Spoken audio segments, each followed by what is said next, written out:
میں ایک دفعہ اسلام آباد میں بیان کر رہا تھا، بڑے بڑے افسر تھے، ڈاکٹر، انجینئر، پروفیسر، بڑی صلاحیتوں والے لوگ ہیں ہمارے ملک میں.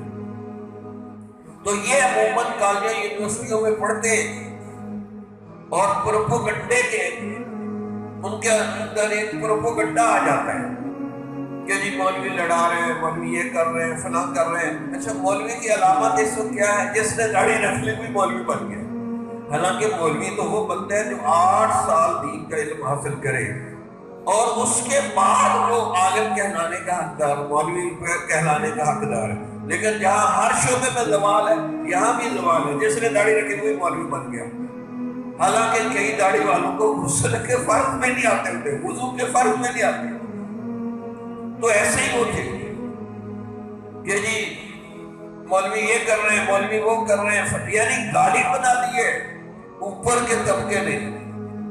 تو ان کو اس عاجز نے پھر پکڑا کہ میں نے کہا آپ کہتے ہیں ہمارے پاس مال پیسہ بھی زیادہ ہے، صلاحیتیں بھی زیادہ ہیں، ہمارے پاس جو ہے ہم افسر بھی ہیں اور ہماری استعداد بھی زیادہ ہے اور جو ہے مال پیسہ بھی زیادہ ہے، ہمارے پاس اختیارات بھی زیادہ ہیں. تو میں نے کہا بھائی سب کچھ آپ کے پاس زیادہ ہے، دماغ بھی زیادہ ہے، صلاحیتیں بھی زیادہ ہیں، علم بھی زیادہ ہے، تجربہ بھی زیادہ ہے، مال پیسہ بھی زیادہ ہے، تو ذمہ داریاں بھی آپ کی زیادہ ہیں.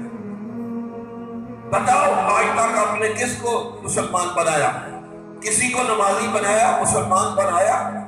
کسی کو اللہ کے نبی کی کوئی حدیث سنائی؟ کسی کو اللہ کے قرآن کی کوئی آیت سنائی؟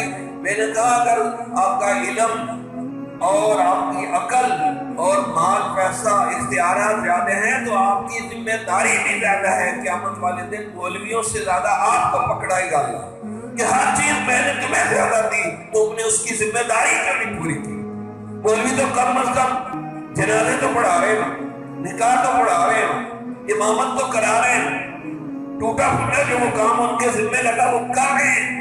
آپ کے پاس اتنا کچھ ہے، اتنی زبردست قسم کی آپ کے پاس صلاحیتیں ہیں، گاڑیاں ہیں، بنگلے ہیں، یہ سب کچھ عیاشی کے لیے آپ کو ملا ہوا ہے کہ عیاشی کریں اور بس ختم ہو جائے. اس لیے اکبر الہ آبادی نے ایسے لوگوں کے بارے میں کہا کیا کہیں احباب کیا کاریں نمایاں کر گئے، بی اے کیا، نوکر ہوئے، پینشن کے لیے اور مر گئے. یہی کام یہ ہم کرنے کے لیے آئے؟ نہیں بھائی، ہر بندے کی یہ ذمہ داری ہے کہ وہ کلمے اور قرآن کو دنیا کے آخری کونے کونے تک پہنچائے. جمال الوجود بذكر الإله وتصفو الحياة بنور